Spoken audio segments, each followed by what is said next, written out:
What we're going to do today is finding the inverse of a function.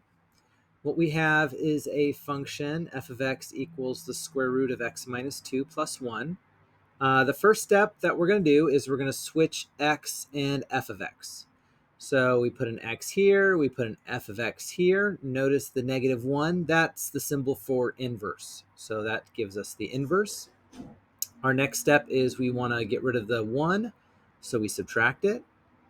Then in order to get rid of the square root, what we do is we square it. And then our last step is we add the 2, and that gives us our answer. So if we're looking at our first example, the first thing that we always want to do is we want to switch the x and we want to switch the f of x.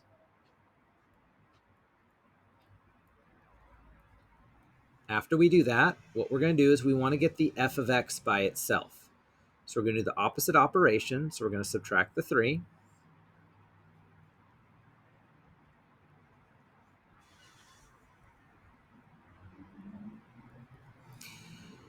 Our next step is, in order to get rid of the square root, we're going to square it. The square and the square root cancel. So we have x minus 3 squared equals the inverse of f of x minus 1. Then our last step is we're going to add the 1. Now, I like the inverse of f of x to go first. I like it to be on the left-hand side, so I'm going to put it right here.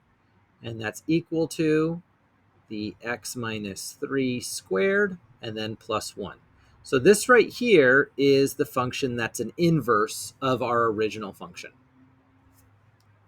For the second one, we're going to do the same thing. The first step is to switch. So instead of a g of x, we put an x. Instead of an x, we put a g of x.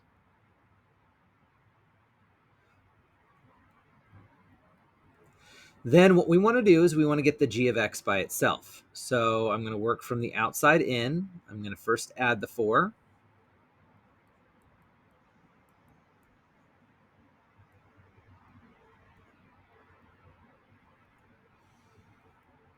Then in order to get rid of the cube root, I'm going to cube it. The cube and the cube root cancel.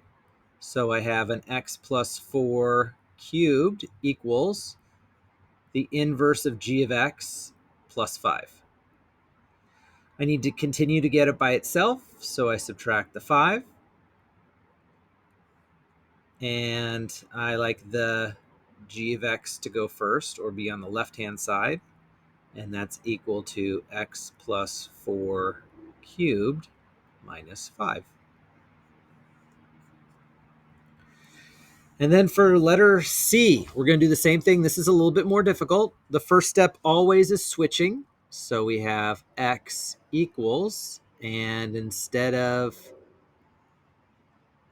the x on the right-hand side, we have 3 minus h of x. And I'm putting the negative 1, so we know that it's the inverse. Once again, I work from the outside, so I'm going to add the 1. This one's a little bit more difficult because what we have is we have a number in the front of the cube root.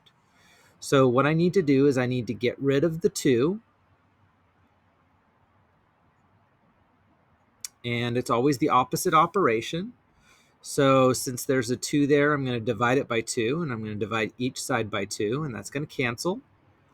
And so I have x plus 1 over 2 is equal to the cube root of 3 minus h of x. In order to get rid of the cube root, I'm going to cube it. The cube and the cube root cancel. I'm going to keep the x plus 1 cubed. And then the 2 cubed is 8. So I'm going to put an 8 right there.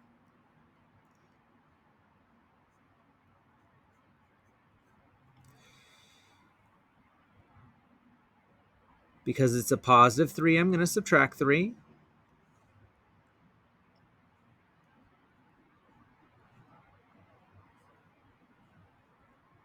And since my h of x is negative, I'm going to change all the signs.